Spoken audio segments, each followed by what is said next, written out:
Hi, Marie here with another sponge glazing video.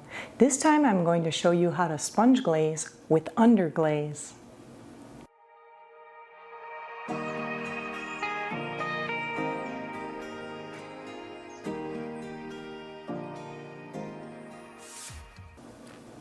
Sponge glazing with underglazes can give you a bit more freedom to decorate because you can underglaze on leather hard, bone dry, and bisque ware.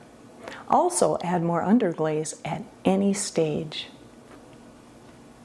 For this sponge glazing project, I have some underglaze, a hack brush, a strainer and some lids,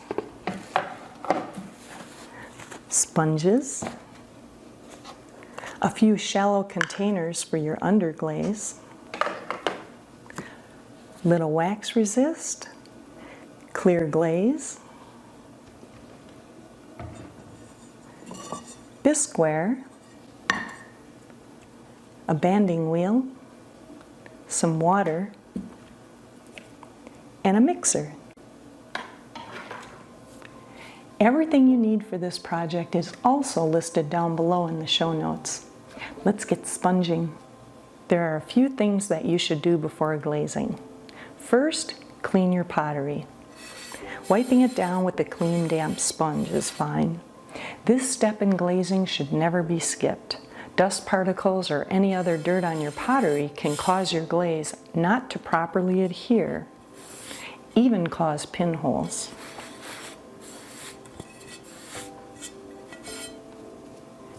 Next, apply a little wax resist because it's easier and faster to wipe any glaze off with a damp sponge. Always use a separate brush. You only need to apply a thin coat. The last thing I want is to get any glaze on my kiln shelf.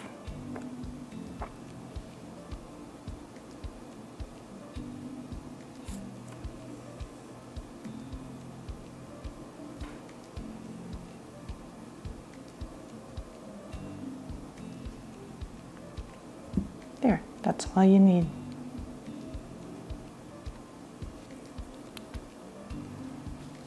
Now, let it dry. I have my plate and shallow bowl all washed and waxed and ready to be sponged.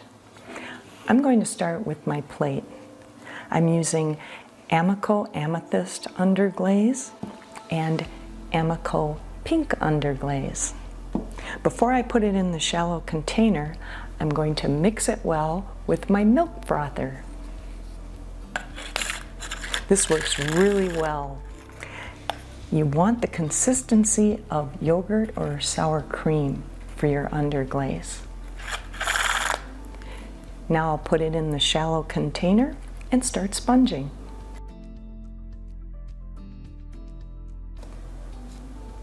Before I apply the amethyst underglaze to my plate, I'm dabbing it on a white lid to see the pattern that I want. That's good. I'm going to start in the middle and work my way around.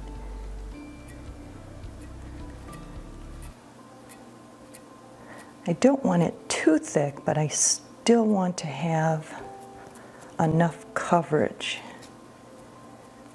where it's not too white. Want a nice pattern. That looks pretty good.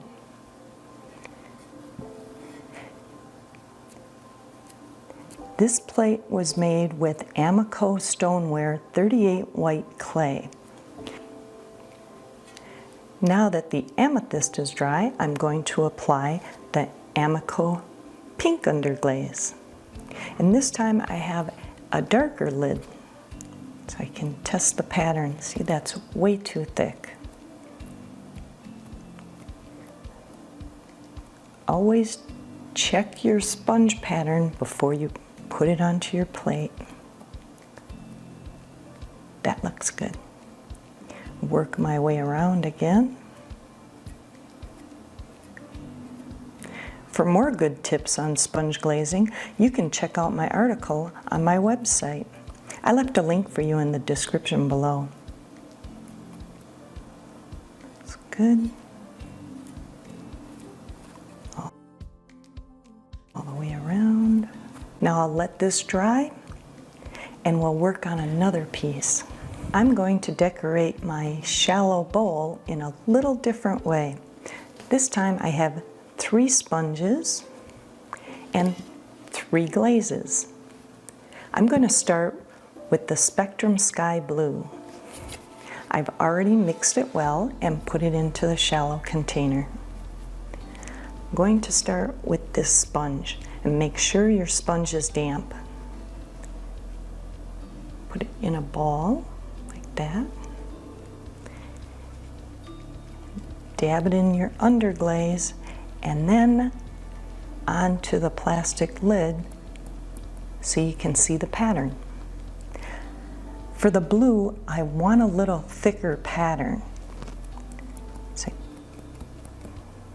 that looks good. I'm going to do that. And work my way around. Oop.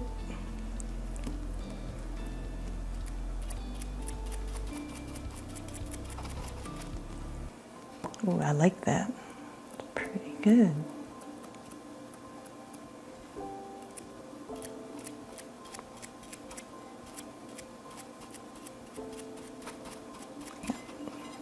That's the pattern I want to create. Now that it's dry, I'm going to apply yellow spectrum. Take my sponge and round it. Make sure it's damp. Dab it. Oh, can't forget my lid. Check the pattern I want. That looks good. And I'm going to go around the edge with the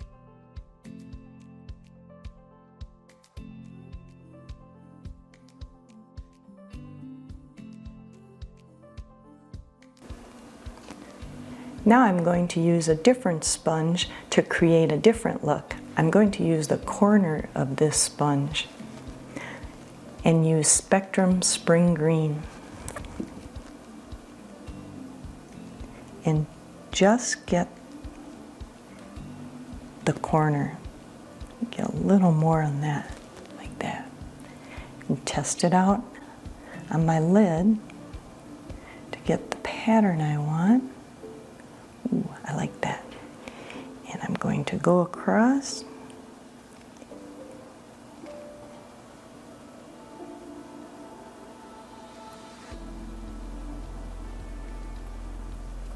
And give it a little abstract look.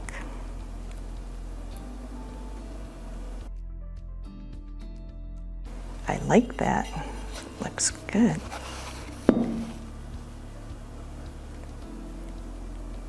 Dab it. Just go right across the plate. I think I'll add a few more.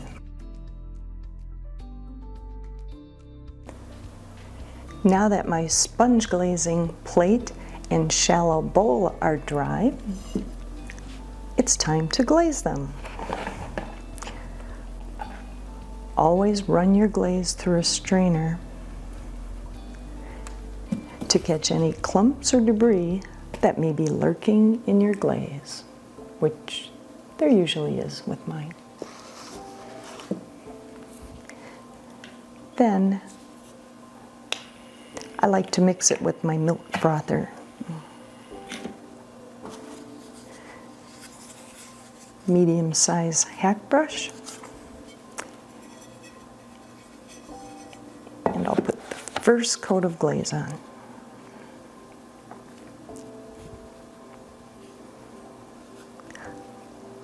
Don't be afraid to load up your brush.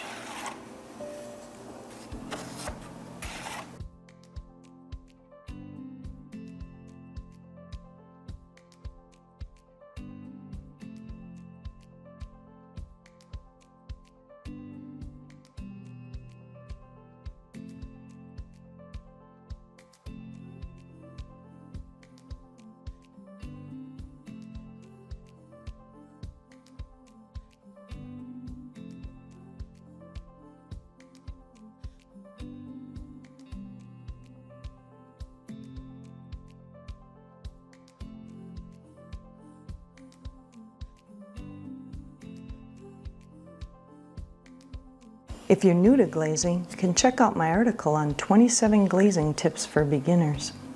I left a link for you in the description below.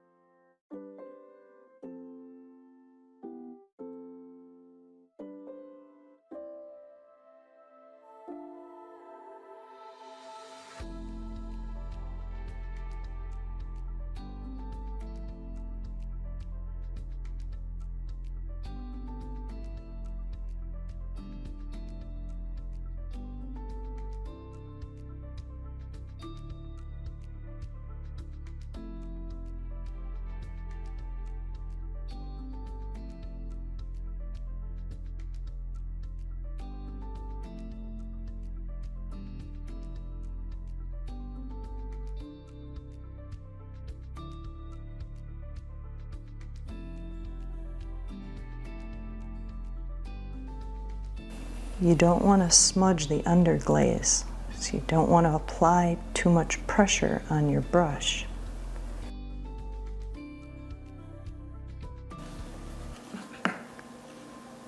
Oop, careful. A little too thick in the middle there. I saw it pooling. Okay. Now let it dry, and into the scud kiln they go for a final fire at cone 5. Here's the finished bowl. The sponging technique turned out really nice. And the plate pattern and colors really pop. If you have any questions or comments, let me know in the comments section below. Sponge glazing gives you many ways to decorate your pottery and give you different patterns. With a little imagination, I'll bet you can come up with some cool patterns and designs yourself. To help me play with more clay, head on over to my other videos so I can make more of these fun videos for you. I'll see you in the next video.